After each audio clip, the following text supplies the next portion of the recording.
sure look. It'll be grand. And it will be grand. We're back again. Sure, it'll be grand. I'm here. My name is Owen. Dan is here. Dan's name is Dan. That's how it goes. 3 episodes in a row this week, baby. 3 in a row, one after the other. The TV realm is expanding. And some announcements, I suppose, to start off the week. Some house cleaning. Whatever what's the phrase? Is it house cleaning? I don't know, whatever. We're cleaning the house. We're not really cleaning the house. We got some shit. So you will have noticed in recent times that we've been delving into the realm of cellular vision a lot more frequently. It is a golden age of television, after all. Sure, yeah, if that's what you want. It is. For quality TV, I think it is, yeah. I think there's an I'm not saying we are necessarily... I think there's an abundance of television. I don't think it's all... I don't think any of it's the best TV ever or anything for the most part. But there's a lot more of it.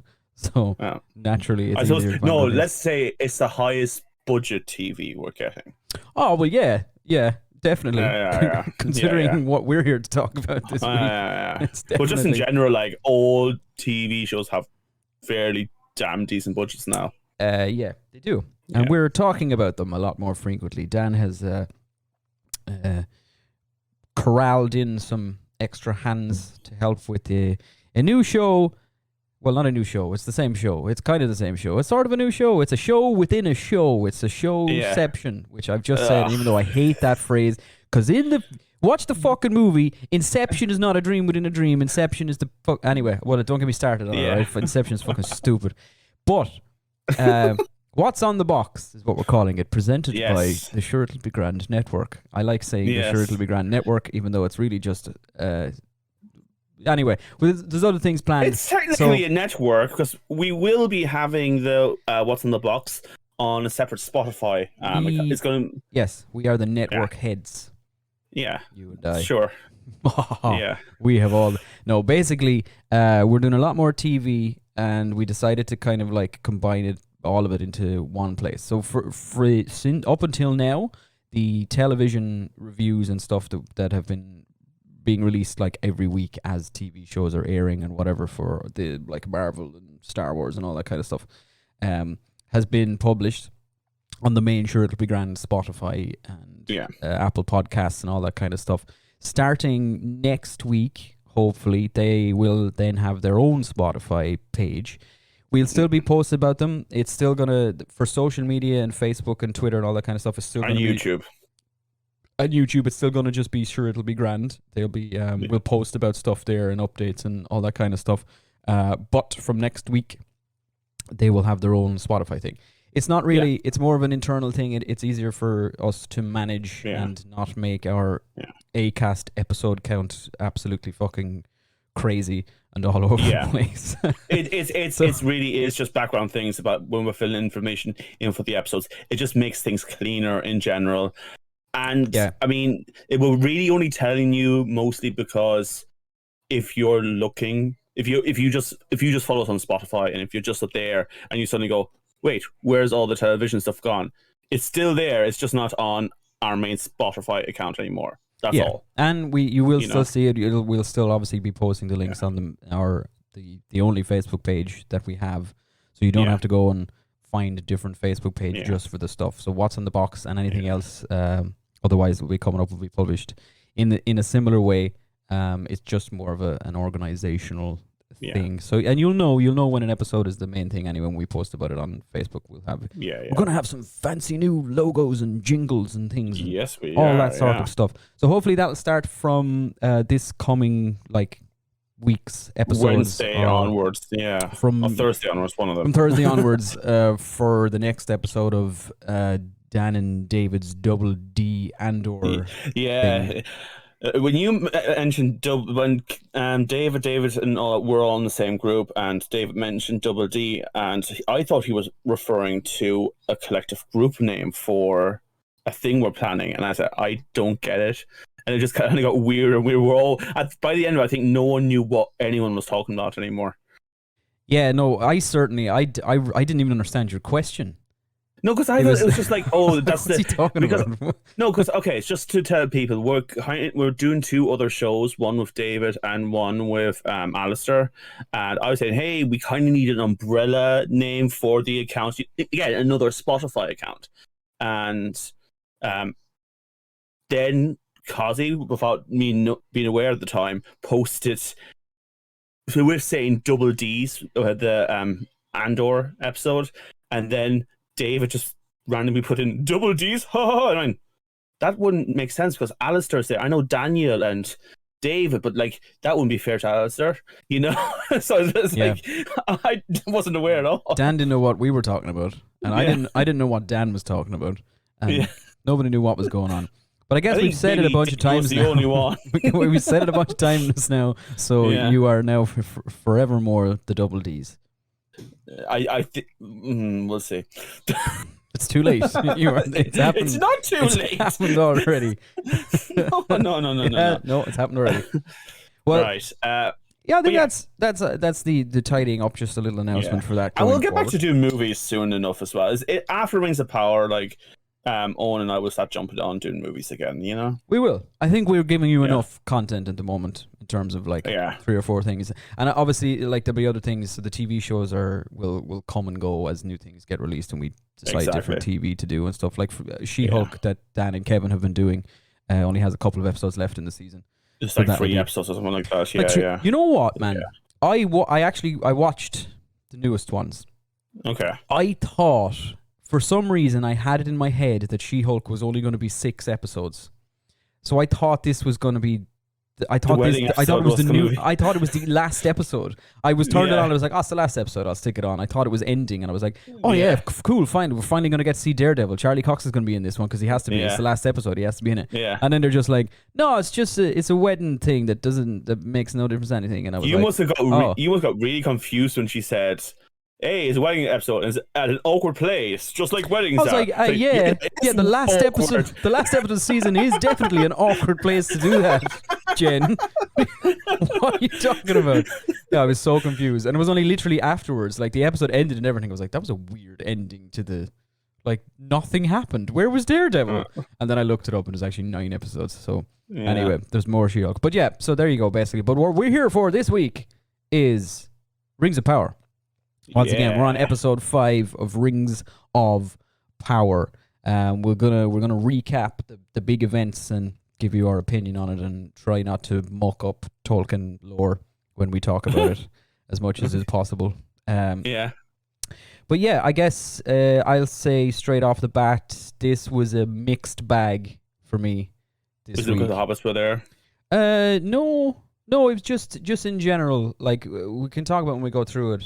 I don't know. It's just this is the first time I wasn't like completely blown away or anything by this episode. I thought it was awkward in places and in certain things, and it felt very much like almost a pause to the story. Yeah, like we ended this episode in the exact same place we ended the previous episode. Yeah, even though it felt like again a few weeks had passed, at least for Elrond and Durin. Because he's hanging out with the elves and all this kind of stuff. Oh, absolutely. And I mean, we visibly see that a lot of time passes for the Harfoots. Yeah. Yes, absolutely. I do want to talk about Durin, though, when we get to him. Because for a guy who seemed very like aggravated and all that, he was very chill about a certain reveal in this. God, I loved him. I love him so much. So let's do it then. Let's just this. What the hell's going on in Middle Earth?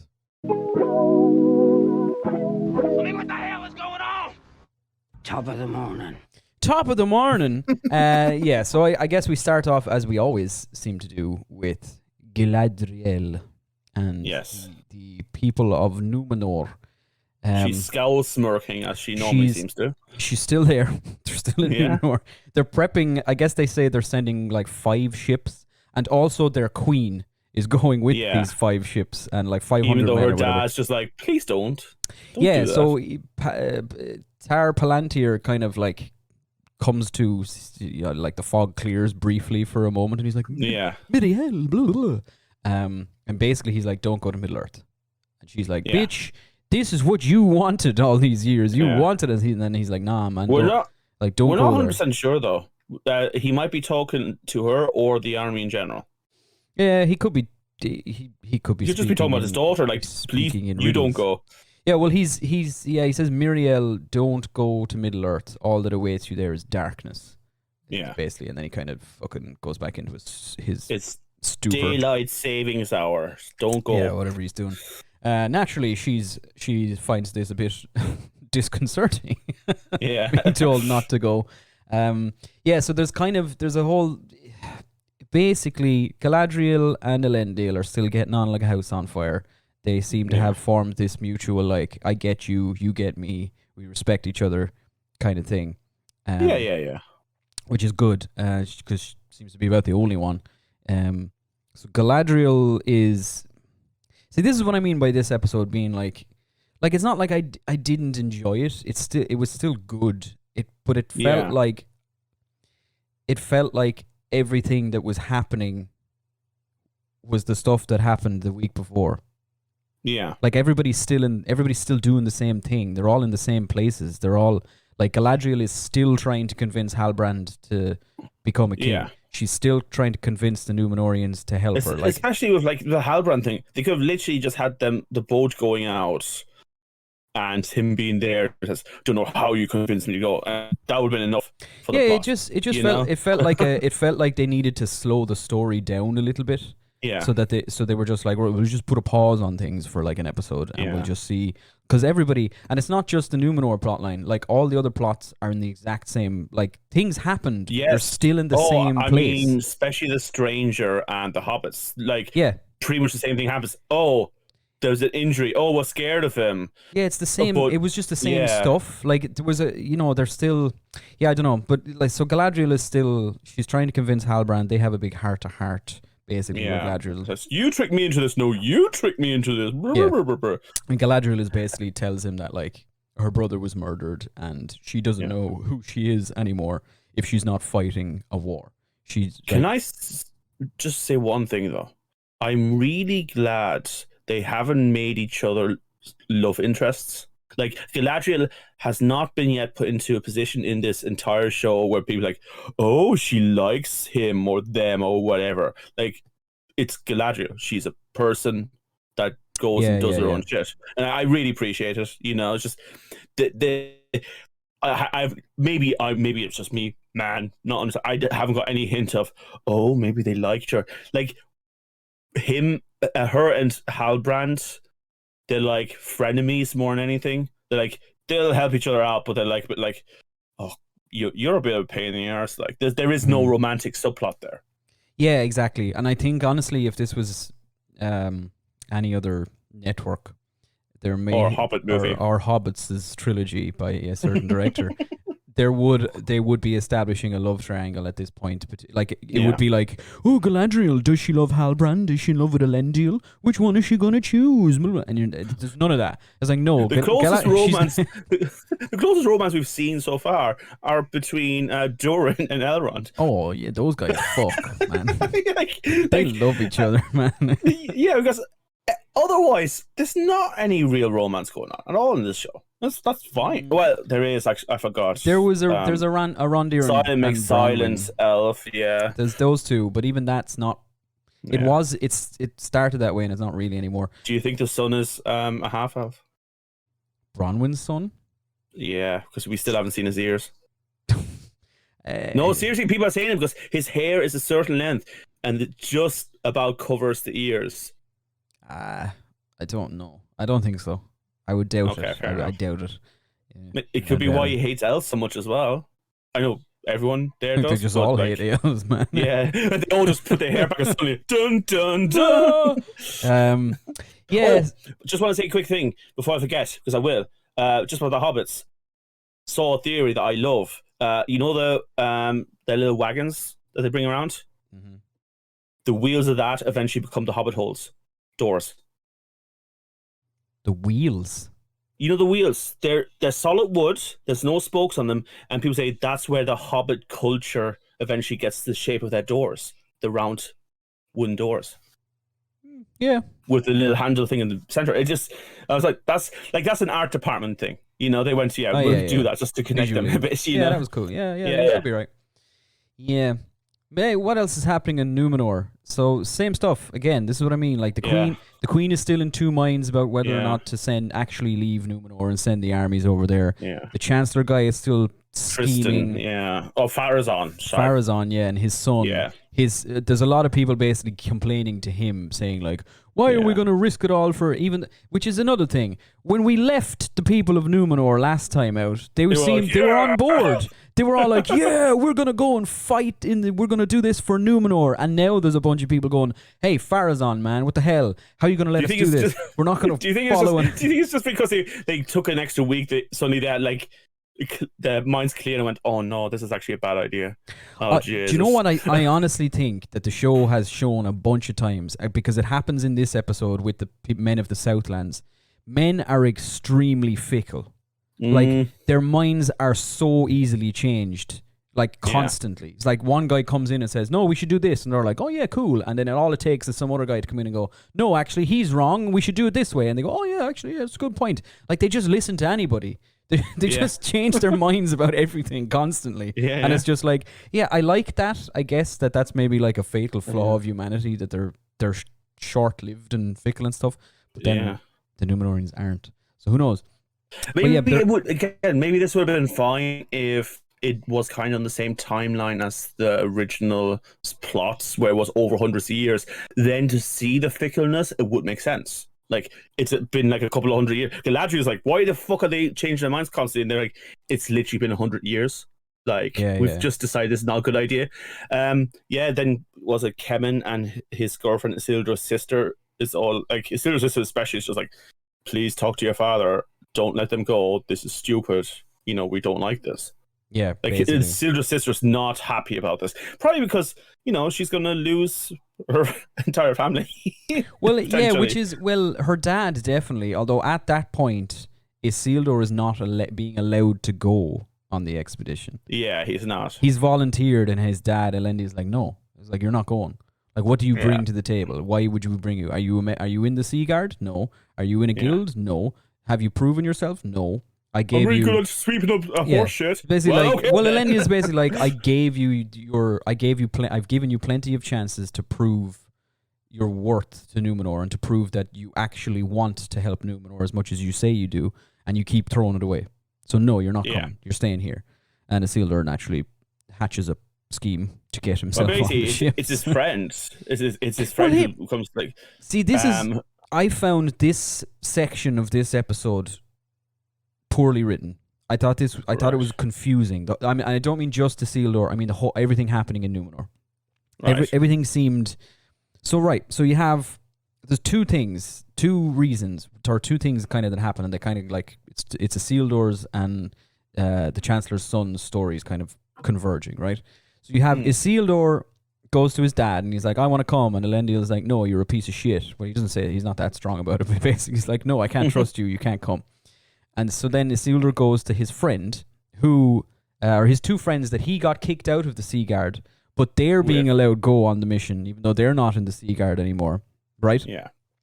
One of them has been promoted to lieutenant because Galadriel is teaching him to fight, and he scores a hit on her. Who, by the way, Isildur eventually names his son after. Yeah.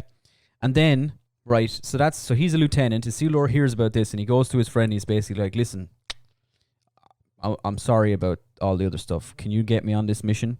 And his friend is like, "Oh, I'm a friend." His friend's like, "Yeah, okay, cool." Well, not really. He punches him, and then they're cool. And it's implied then that the friend is going to get Isildur onto the boat, right? Yeah. Cool. No problem. Meanwhile, the Chancellor's kid is like, "I don't understand why my dad's doing this. Everybody hates the elves. We can't follow the elves. We can't leave Numenor. I need to go talk to him." And his dad explains to him that this is part of his plan. That going to Middle-earth and installing a puppet king in the Southlands over the men of Middle-earth is only a good thing for Numenor, because then he'll owe them stuff and they get access to the trade and wealth and armies and the strength of Middle-earth and all this kind of stuff, right? And the son seems to get it. He's like, "Oh, my dad's a genius," basically. He's like, "I get it now," right? Then, for some reason, right, the next thing we see, Isildur is stowing away on the boat to get to Middle-earth, right? So his friend hasn't gotten him into the fucking thing. He's hiding on the boat.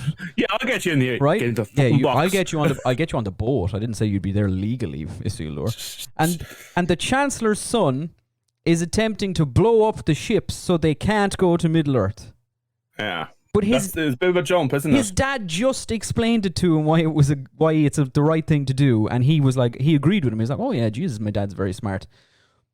Why is Isildur hiding on the boat if his friend is getting him into the fucking thing? And why is the Chancellor's kid still sabotaging all the boats and trying to stop them from leaving Numenor if he now knows that it's a good thing? It's like they missed something there. No, do you know what? I don't think even this is what they missed. I feel like this was all part of last week's plot. There was meant to be a storyline.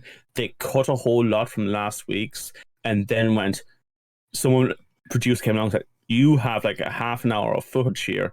Don't waste it. You have to use it for another episode. It's and like they went, okay, we'll backtrack it.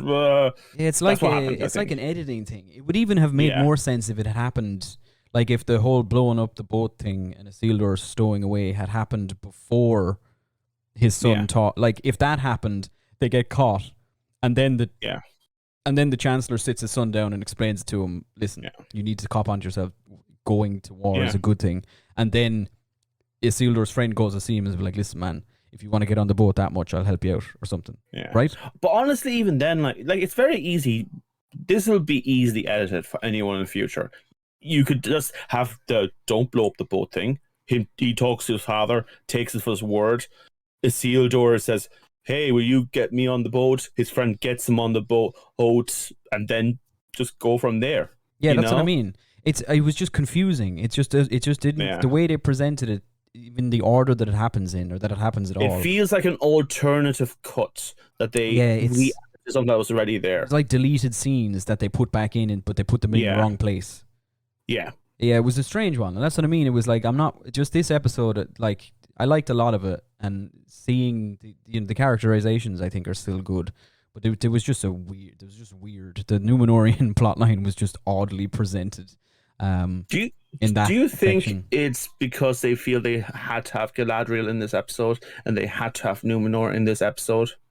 Because so far we've taken breaks from the others, but we haven't from Galadriel. Galadriel's been in every single episode. I think they've definitely decided Galadriel is the main character. Like I agree with that 100%. But I don't think we need to see her necessarily in every episode for her to be the main character either. Like we could have skipped her this episode and it would have been fine. I don't think we do, but I think they've decided we do. Like they think, this is Galadriel. We're telling Galadriel's story more so than the rest of them. Yeah, she's the important one. We have to check in with her every episode, basically. Well, even then, we could have just really quickly done that. They could have literally had just him going up with his friends, his father saying, "Hey, you're not going on here." The brother going, the friend going, "No, he is. He's under my command." All right, you're cleaning out horse shit, and then throw him on the boat and go from there. And we would have had Galadriel doing her whole thing with the Queen, saying, "Oh, is your dad having nightmares?" Yeah. All right. Okay, let's go. You know, but there's plenty of other ways they could have done it. I genuinely think number one, they thought, oh, right, we need to slow down the plot a little bit. Like we're 4 episodes in, they can't like go to war in Middle Earth already. We need to just rein it in a little bit. And then they also thought we can't have an episode without Galadriel. Like she has to be there. She has to be doing something. But here's the thing. But they landed nowhere because they're all just doing the same things for 2 episodes in a row. They're having the same conversations with the same people about the same things. And it's just like, we've had all this. The deal is because still had them on the boat for a couple of weeks. Like, that's fine. We don't really know how far away Middle Earth is. We don't know how much of a journey it is in this show yet. Not really. Maybe they're going to do that now. They have finally set sail at the end of this thing. Yeah. The Queen remakes the decision she made to send the boats. yeah. And they head off. Halbrand has decided to join them. He seems to be after taking on the king. He's after like another heart-to-heart with Galadriel and explaining his position and learning a bit more about her. He seems to be leaning into the role that she wants him to play. Interesting thing though, back to Middle Earth. He puts his crest down on the table, and then a hand out of nowhere grabs it as he walks away. the little crest in the pouch. He puts on the table and leaves, and I assume goes on a boat to go off to Middle Earth. But then at the very last second, a hand comes in and grabs it quickly and pulls it away. Galadriel picked it up, didn't she? She gives it back to him. Was that Galadriel? It was when So he's basically like, I can't blah blah blah. This is before they have a heart to heart. Oh, okay, yeah, sorry, I mixed. So it's when they have a row. Basically, the queen is kind of like, after they, I don't know, it's all mixed up. But they have a row basically earlier on in the episode, and your man is like, "Fuck you," and he slams the thing down. I think Galadriel picks it up, and then when she goes to see him afterwards, she's like, "My brother died, and I don't know who I am, and the elves, I think they thought I was as bad as the enemy, so they sent me away." And I presume she gives him back the crest then, and he has it back on him when he's wearing his armor and looking kingly, as is his wont. I'm starting to think maybe, I don't know. We'll get. I don't think he's Sauron. I don't think anybody is Sauron. No, I don't think he's not Sauron anymore. They made him have too much internal struggle and and purpose. I think they want us to think of him as Aragorn. He is. He's the Aragorn of the show. I don't want to be king. Oh, but you will be because it's inside you. Blah. The king's blood. It's part of you. Yeah. You are destined to be for greatness, and I think that's what they're going for with Halbrand. They want us to think of him as the Aragorn of this.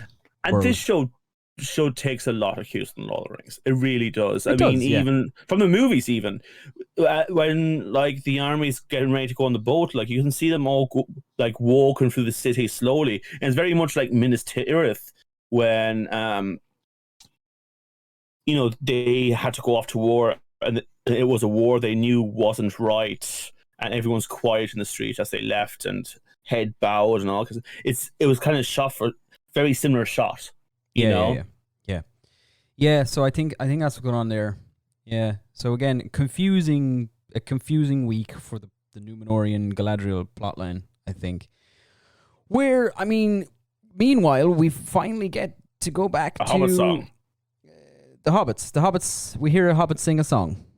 It's very much in the spirit of Hobbit songs we've heard before. It is, yeah. It does. It sounds like the one. Not all who. Yeah, I was about to say. We hear them saying two songs, and one of the lines in the song is "Not all who wander are lost," which is a very famous quote from the Lord of the Rings. I think it's from the Fellowship, isn't it? With Gandalf. It's a poem about Aragorn that Gandalf gives to Frodo. It's supposed to help Frodo. Yeah. Not all that glitters is gold. Not all who wander are lost. Yeah. The king or the sword that was broken. The crownless will yet again be. Basically. Yeah. And I think Gandalf tells it to Frodo, and it's supposed to help Frodo recognize that Strider is Aragorn. More noble than he's a good guy. Basically, you can trust him or whatever. It's a really famous quote. They don't say it verbatim in the song. She just says not all who wander are lost. So they've left out the those. And it's not like, it's the rest of the song. Broken sorting. Yeah.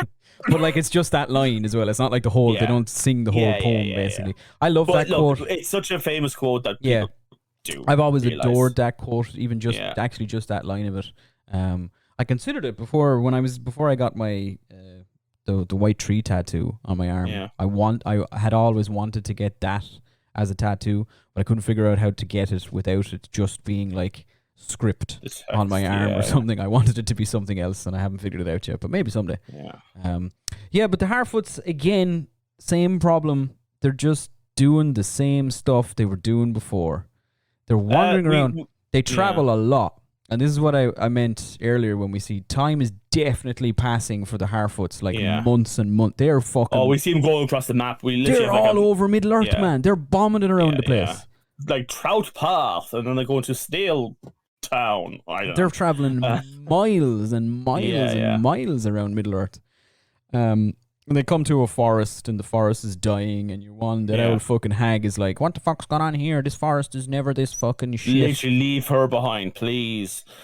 And she's like, you need to do something. It's definitely the stranger's fault. We should steal their wheels and leave them to die. And your man's like, whoa. See, I thought they were going to keep the stranger a secret and just stay behind a lot of it. And in this, now the hobbits seem pretty okay about the stranger. Like, they're just he's there. And they're even kind of so they get the forest is fucked. Basically, all the trees that are looking like they're dead or whatever. They get attacked by them wargy, wolvy things.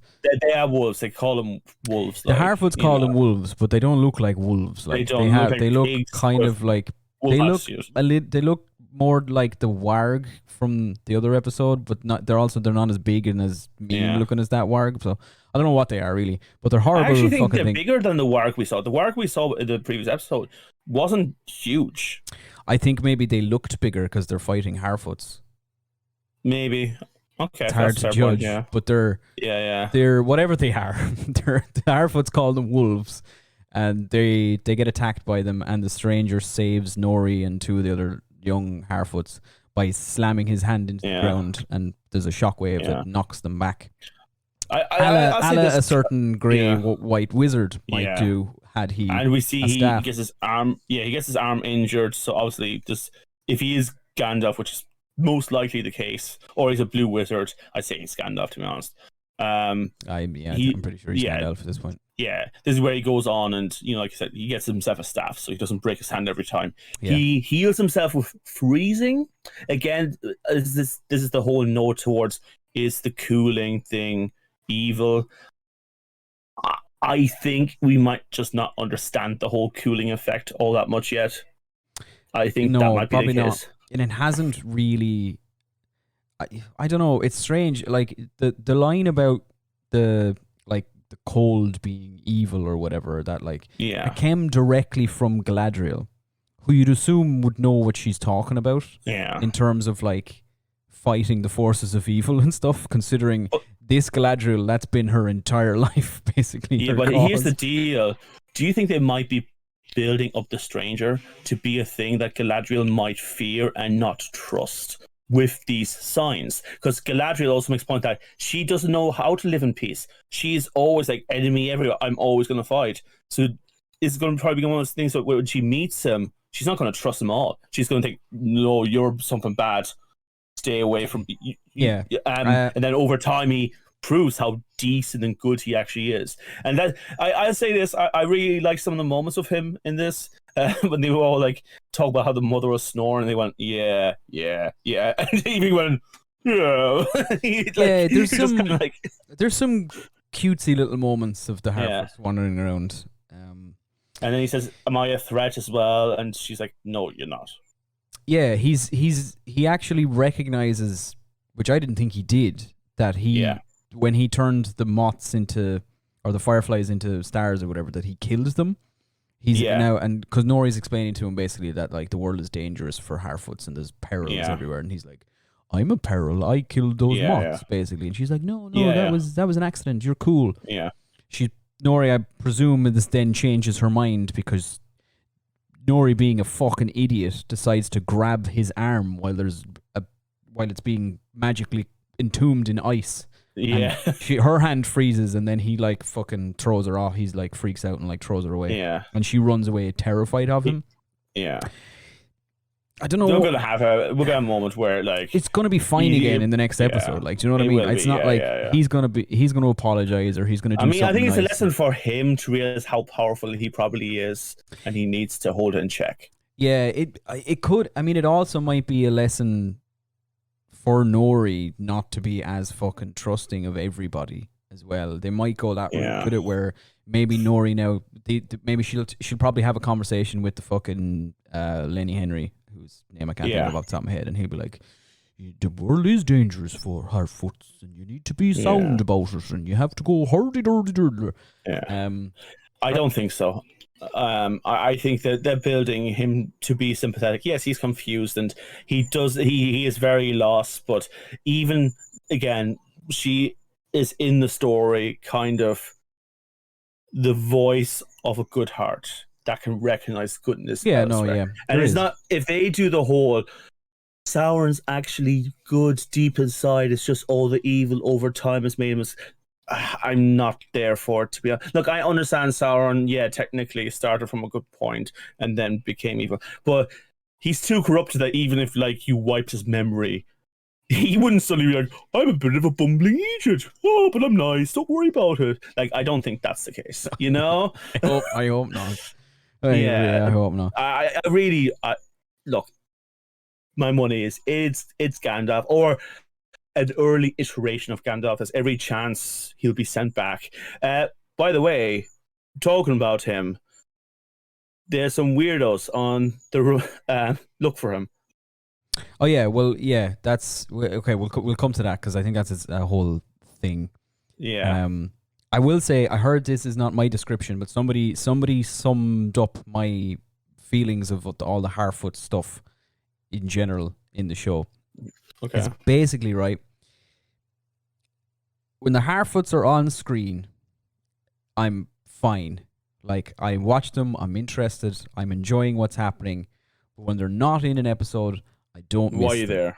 I don't miss them. Like, it's not like I don't watch them and go, yeah, but what's happening with Nori? Do you know what I mean? It's fine. I don't hate them. Like, when they're on screen, I'll watch and I'm interested. But when they're... Whereas, like, when Durin and Elrond weren't in an episode, you miss them, yeah. I wanted to go back to Durin and Elrond. I think that's basically... I'd say it's because they have ongoing stories, whereas right now, like, so when I say ongoing stories, a story being somewhere where an event could change things, and we are aware things can change. Right now, all we really have with the Hobbit is either they'll continue traveling with the stranger, or the stranger probably leaves, or maybe like they join him to leave. But I don't see that happening. You know? It's also that Durin and Elrond and everybody else are, in my opinion, better characters than Nori and the Harfoots. Yeah, I think we need more from not Gandalf, to be honest, at the moment. It's fine that he's confused and all that, but I think I like the scene where they all said the Murra snort, because even he's just like, yeah, you snore a bit. And it's sort of like, okay, there's a character there. It's not just like, everything is strange and I'm wearing a rag, you know? Yeah, basically. We just need a personality. We need something. Something needs to happen. I want to, because I like the concept. I even like the performance. And I like the hobbits. You know, I just they need to mean something. They have to be something within themselves, you know? Yeah. I'm going to... We're pushing into, if we keep talking about it in this detail, we're going to have a really long episode. No, I think we're okay. I'm going to just really quickly go through the Arondir and Bronwyn and the Men of the Southlands plotline, because again, nothing really happened very much. Like, they're still in the Watchtower. This is the point that I made earlier. How fickle these men are. It's the exact same thing that happened in Numenor. Bronwyn and your man are like, we can fight, we can do this, we can survive. And they're like, yeah, sound. And then that evil guy stands up and he's like, nah, fuck that, man. I'm going to side with Sauron. We can't we can't lose. And then half of them go, he's right, you know. He's right. But you're like, what? You couldn't change your mind that quickly. Fucking idiots. So basically, half the men and women and whatever in the Watchtower decide that the battle's unwillable. There's no point in holding out. They go down to the village and they like pledge their undying loyalty to the dark side. To or whatever. Sauron. The guy says, you're Sauron, you must be him, right? You are Sauron, right? And Adar fucking gives him this look. He doesn't say anything, he just looks at him. And your man's like, well, whoever you are then, I'll pledge me loyalty to you, yeah, I don't care. He just chokeslam him though at one stage. He chokeslams him, yeah. He doesn't say he's not, but he clearly isn't. He doesn't vocally deny that he's Sauron, but he's clearly not Sauron. Yeah. He's very much not Sauron. He just did that, just choked him through, like, yeah, I am. Yeah, basically. There's one moment that I liked again with Adar and an orc, and they're like standing just on the outskirts of the woods, and Adar asks the orc for his arm, and he holds it out into the sunlight, and the orc's flesh starts sizzling, and he's like, "Does it hurt?" And the orc says, "Yes, it burns or whatever." And Adar's like, I wish you could feel the light the way I do, because and basically he says something is like, because soon there won't be any sunlight left here, and with it will go the last of the light within me as well.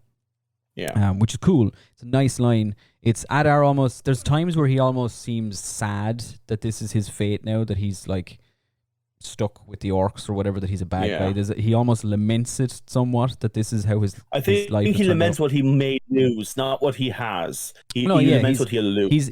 Or what he's lost, even, I think is what he's thinking about. So that was touching, but basically, the humans fuck off. The orcs are about to attack the watchtower. Bronwyn at one point is like, we must surrender, and Arondir is like, shut the fuck up, you fucking then I will die as one of them. Arondir at the moment is the most elf that it has ever elfed at certain points. He's just like, what are you talking about, man?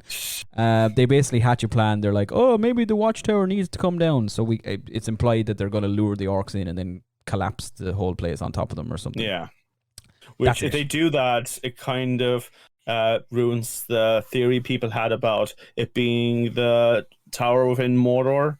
Not the main eye tower, but the smaller one, No, I wouldn't say it is. But there you go. I think that's quick, that's easy. Nothing much happened in terms of the plot of that thing. No. Arondir and Bronwyn have got the hilt of the blade that Theo was keeping. Theo, by the way, is the kid's name. I couldn't think of his name last week until it was pointed out to me. Theo is like the least Tolkien name. It's just a normal name, and it's the one I couldn't think of last week. But to be fair, that's very Tolkien as well. Because, again, it's like, Khazad-dûm, Mithrandir, Treebeard. Yeah. The kid's name is probably also his, like, Tiondrin or something. Yeah. Like, but it's like, oh, there's Frodo, Pippin, Merry, and Sam. Just Sam. Well, Samwise. Samwise. Yeah. But it's like, no one calls him Samwise, except when he's like, Gandalf is giving out to him. Oh, Sam Stangy!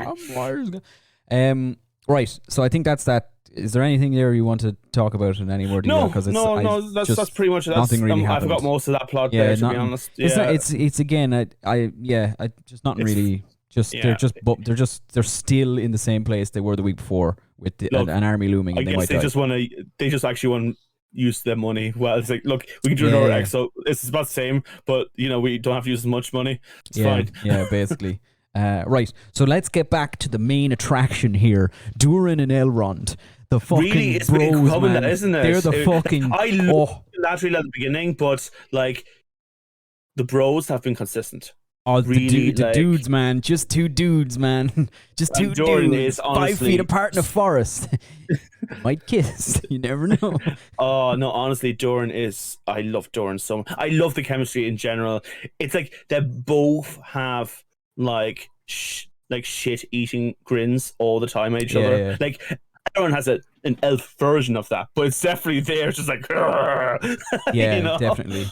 I will say there was moments in this. So just to give a quick summation, last time we left Durin and Elrond, Durin and his dad basically were like, okay, you're gonna go to the king of the High Elves or whatever, and go see what they're actually after, because they're up to something. They don't just want a hand of this; they're looking for something. The Beetle. So Durin goes for dinner, and there's like a tense moment around the dinner table where they're kind of chatting, and then Durin, I knew he was taking the piss as soon as he opened 100%. His mouth. I was like, especially when he's saying, it is good to see there's still some nobility. It's like, you lied. He's completely talking through his arse. Like, he lies to the High King of the Elves, and basically he's like, you see this big stone table we're eating off, this rock is sacred to my people, and we only use it for like important burials and stuff, religious ceremonies. And the elves are like, amazing. Like, for elves are meant to like know truth and like understand when people are lying. That just shows you how fucking good Durin is. He makes it so convincing. He's brilliant. He's so good. But then we get to the crux of the whole thing. Now this is really what I wanted to talk about this week, more so than anything, right? So Gil-galad tells a story. Gil-galad, he talks to Elrond, and he's basically like, he's like, obviously you didn't just go to the dwarves to help build a fucking forge, man. Come on, obviously, Elrond, right? That seems like what do you mean, obviously, right? So Gil-galad, he shows them this blighted disease that's infecting a tree or in the High Elves kingdom. Yeah. And he says, we've tried everything, we can't fix it. Nothing has made the tree better.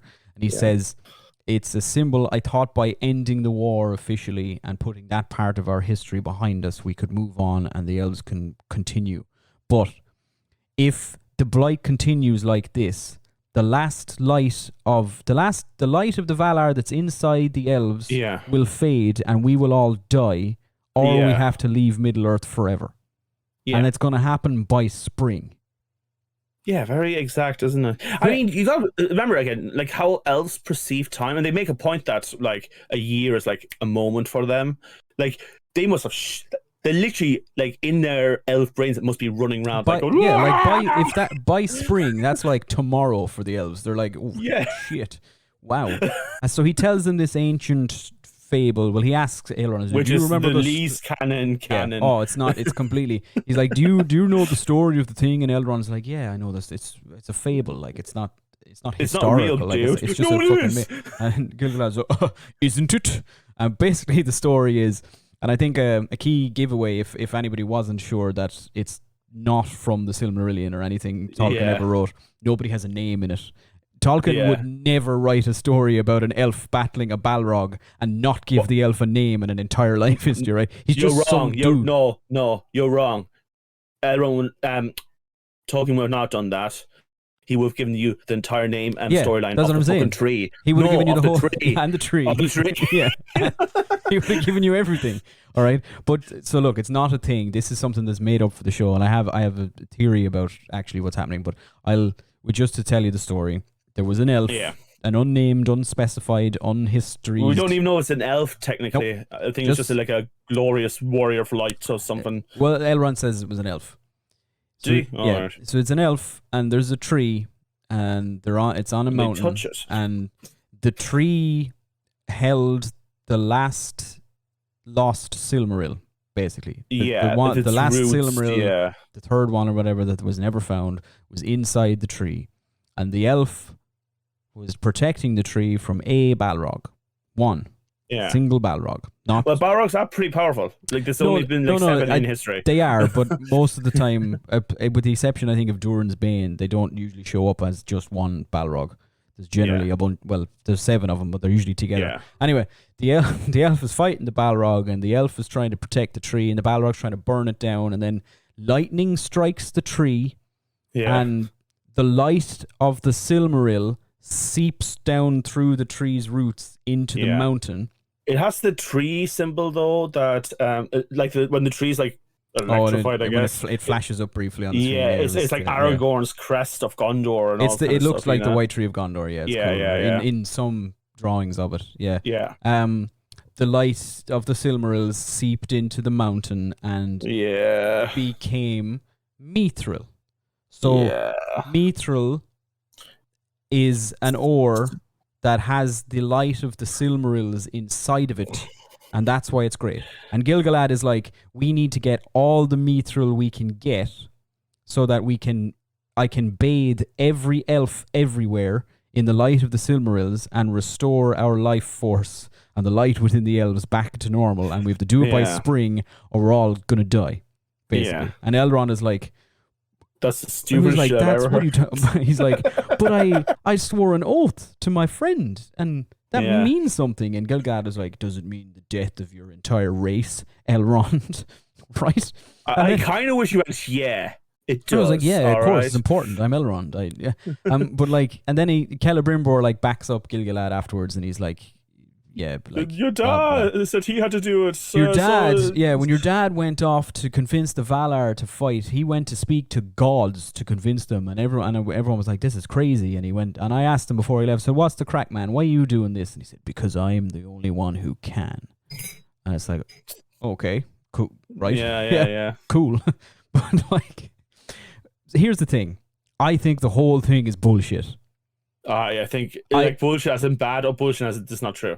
No, as in I think Gil-galad and Celebrimbor are lying. But something is rotting the trees and stuff. Yeah, something is, but number one, right, so I think that it's a partial truth. I think that something is wrong and they are trying to fix it, but I think Gil-galad is aware that the issue is probably because evil is returning to Middle-earth. Yeah. Like Sauron is back, or he's coming back or whatever. And him and Celebrimbor's plan to make the elves strong enough to fight Sauron this time is the rings. Okay. Right? I think Celebrimbor needs Mithril to make the rings of power. He doesn't, obviously, they're not going to get a giant fucking chunk of Mithril and have every elf walk up one by one and just like stand there in the light for a little. That's, I think, a load of rubbish. I think he wants the Mithril to make the rings. And in doing so, will supposedly make the elves strong enough to defeat Sauron and cure the blight. I think the rest of it is shit. Okay. I think they're using Elrond to get that. Yeah.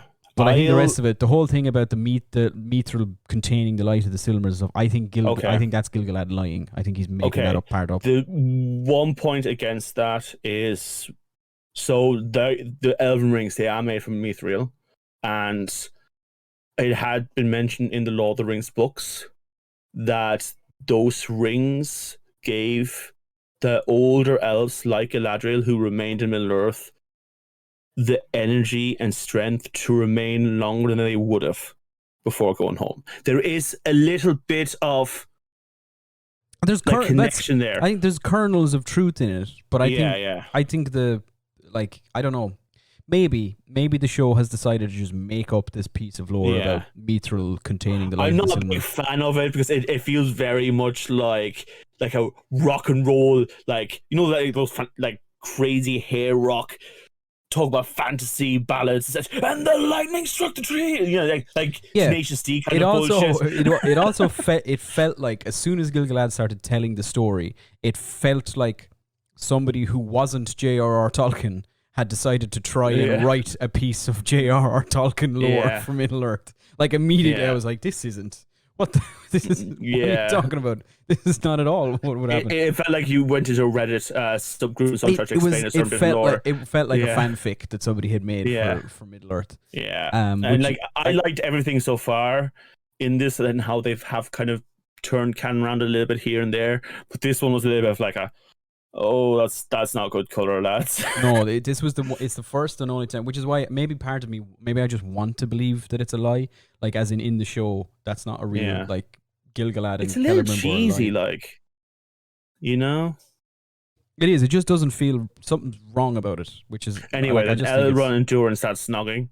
Elrond and Durin are like, "Hey baby, I love you." Now basically, Elrond actually, so Celebrimbor convinces him to do the right, well, as he sees it, as he says it, to do the right thing for his people or whatever. Yeah. So he just asks Durin. He's just like, "Listen, we're fucked." I wasn't expecting that. He just goes and asks him. I was actually sent there. I didn't know, but he's like, "Listen, man. Yeah." So it turns out I was there for something else. I didn't know about it, but I'm sorry anyway. Can you give me a load of Mithril? Because if you don't, then my entire race of people is gonna die. And Durin's like, "Oh, it's my choice, is it? It's up to me to save the elves." But it's so it looks like he's going to help him, or at least Durin is going to speak to his dad, and try and help the elves. I think they're up to something. I think that here's my new thing, right? Or will we talk? Well, okay. I think that all this shit was good. Like, it's really interesting to talk about. I like he complained about the table just so he could bring the table back to his wife as well. Like, I saw all the elves carrying the table as well. Disa just needed a new table. It's not that heavy. The elves are like struggling to carry it. And then the elf was, "Can I say I got her for her?" Like, "Don't push your luck, elf." I love it. Yeah. It's just great. They're really great. They're really good together. I will say as well, the Elrond, there was a couple of moments in this, in particular when he was talking to Gil-galad, that I could see the Elrond that we are familiar with. Yeah. Like, even in the way, and I'm talking even just the performance, you can see in the way he said certain things and his delivery of certain stuff.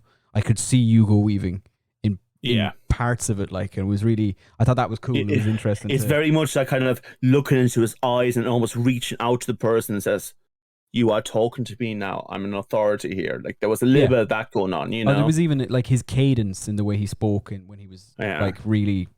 There was less of the, "Oh no, I'm just a little boy elf and I'm not really in charge." He was like, "I will not." Yeah, I mean, do this that. was like Elrond standing up to his king and to his hero Celebrimbor, and you could see there. That's Elrond. There he is. Yeah. He's in there. That's why, even though I think Doran wasn't there to see, that's why I think Doran was okay with changing his mind, because he realized Elrond didn't lie to me. He came straight away to me, told me the situation, was sincerely positive. And that's what dwarves, they appreciate friendship and decency. That's what they value. Being upfront about things as well. I think they're a straightforward kind of people. Yeah, that's the thing they don't like about elves, because elves like to paint everything in weird metaphors and that kind of stuff, and they always see that as dishonest in a way.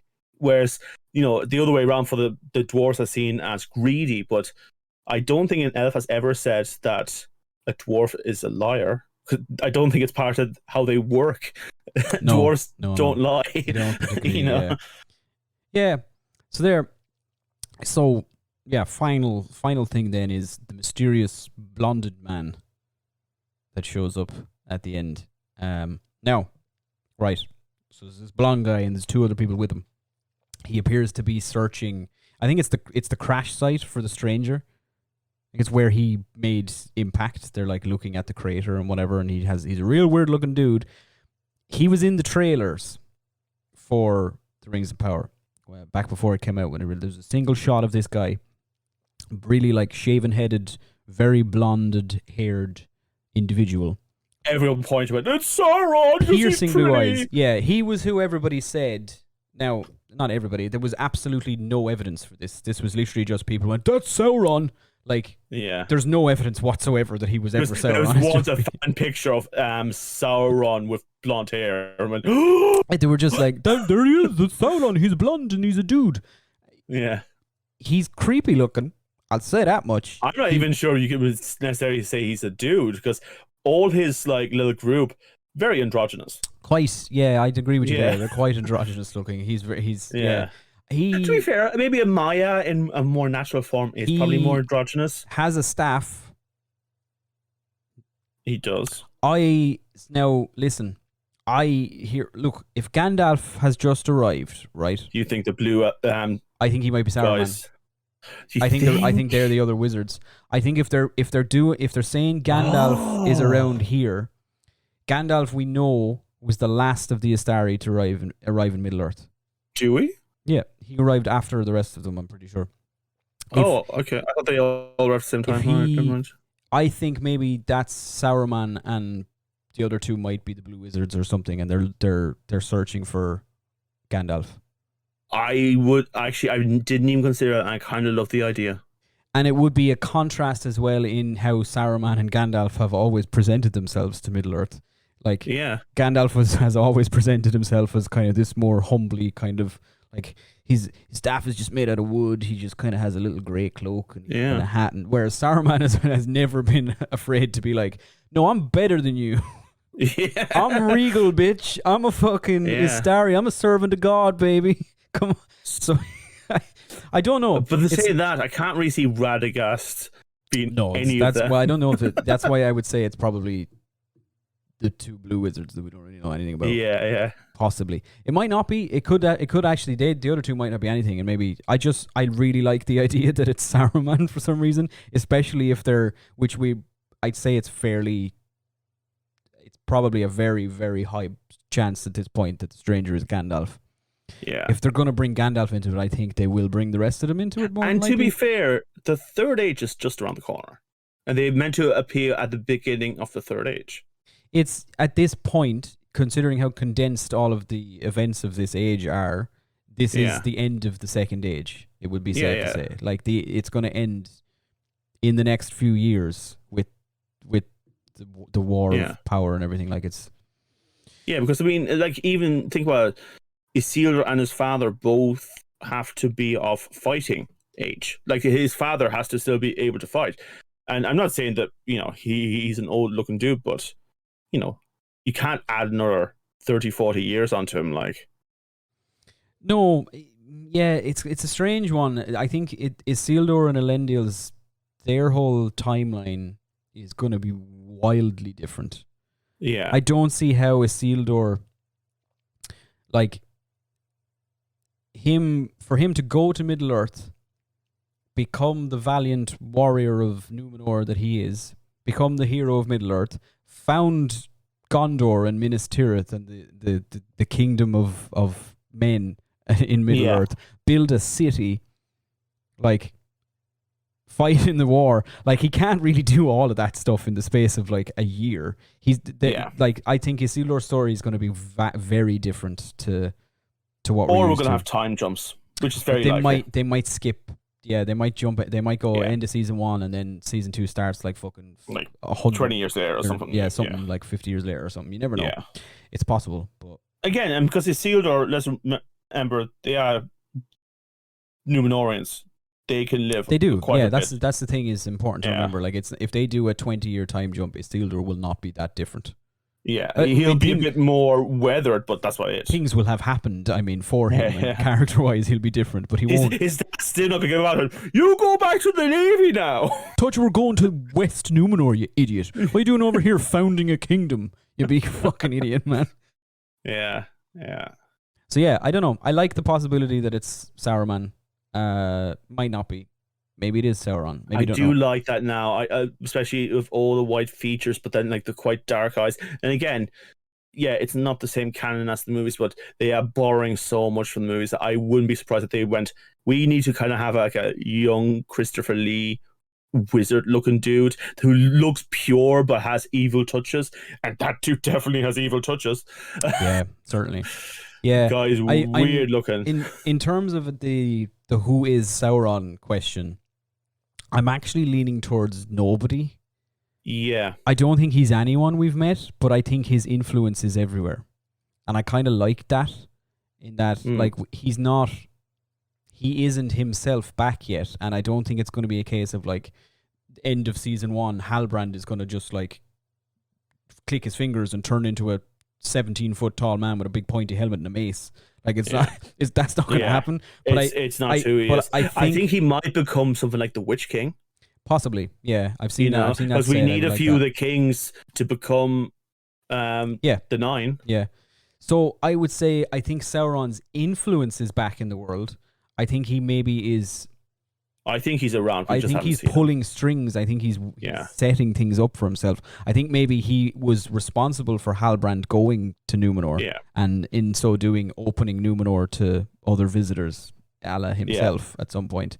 I think maybe he's responsible for what's happening in the Southlands. Like, Adar is doing it in service of Sauron, probably. I think we're going to see a lot of betrayals. I think maybe secret servants. Yeah, I think maybe Sauron is influencing Celebrimbor in terms of what he's doing without maybe Celebrimbor knowing yet. So I think he's around, but he's not like a guy that's just there. Like, not yet. Not yet. He will be at a certain point. I don't think he's just a dude that's hanging out in the back of a tree somewhere going, oh, they don't know I'm Sauron.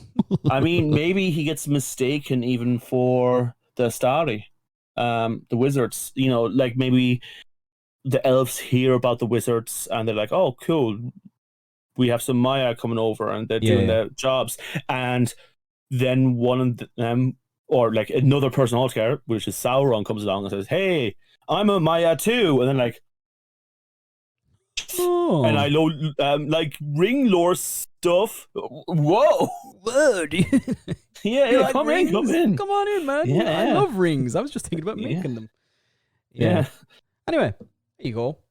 That's my thoughts on again, I think this week was a mixed bag in some aspects. I think it was some cool things I can. There's a lot. There's a lot of it. I mean, I still enjoyed it. It's just I would expect now after this week that some big shit is going to happen next week. Yeah, like like I was saying about last week. I felt like last week was, if all the episodes before last week were like prequel chapters to the actual story starting. That's kind of what I expected this week to be, where the actual meat of the story of the Rings of Power would begin. But it didn't. It was kind of like a false start. They just went, not yet. Not yet, guys, not yet. So I think hopefully next week. I think next week should be the something big should happen next week.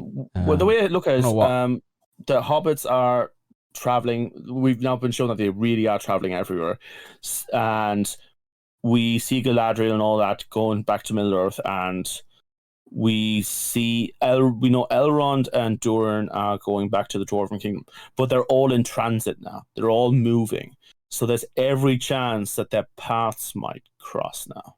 Possibly. I know that in watching the teaser for episode 6, the whole thing was just Arondir and Bronwyn being attacked by the orcs.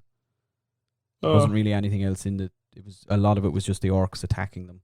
I mean, I hope it's good. Maybe they just do a whole. I'm warming up to him, to be honest. They just do a whole. I like him. I think he's cool. Yeah. I just don't. The rest of them, I'm just. But I think maybe it could be a chance that maybe next week we don't see much of any of the rest of them, and a lot of the episode will focus on it'll just be a fight. It'll be their sort of Helm's Deep moment. Yeah. It's definitely. I mean, since we saw them all going in and said, "Hey, we have no food here." Yeah, they're giving us a Helm's Deep. It's what it's supposed to be. Yeah. And I will die as one of them. Yeah. But yeah, there you go. That's our thoughts on episode 6 of The Rings of Power. 73 minutes long.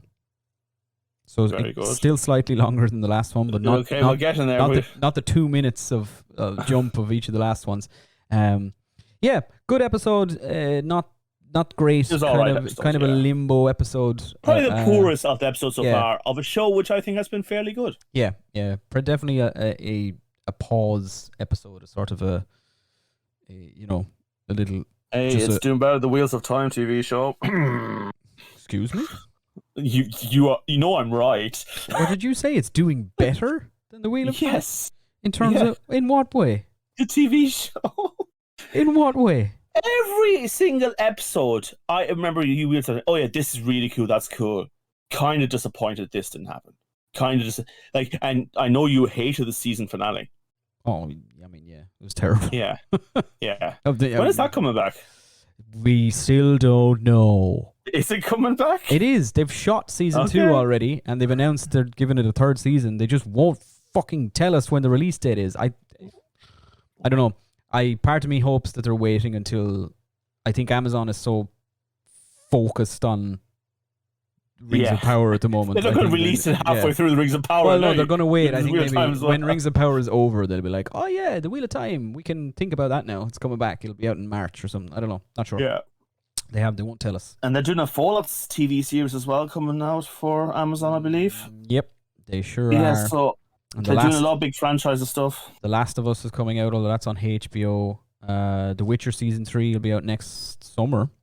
Which is a change. Yeah. The Witcher is normally out in like October or something, I think. Yeah. So that'll be out. Lots of good shit coming, baby. Folks, let us know what you want us to review and look at as well. That'd be cool. Also, Kevin and I will probably be jumping back into some older TV shows in future. So if you have any recommendations, any 80s, 90s, early 2000s gold, go for it. Like I'm thinking maybe like Quantum Leap, the original show, because the new one's coming out soon. I don't know. Let us know. Let us know. In the meantime, me and Dan will be back next week. The Double D's will be here midweek, and Dan and Kevin will be back for more She-Hulk also next week. I fear I am spread thin like butter over too much toast. I wouldn't blame you for feeling like crap having to watch She-Hulk and talk about it every week. Oh, we'll see you guys in the future. Bye-bye.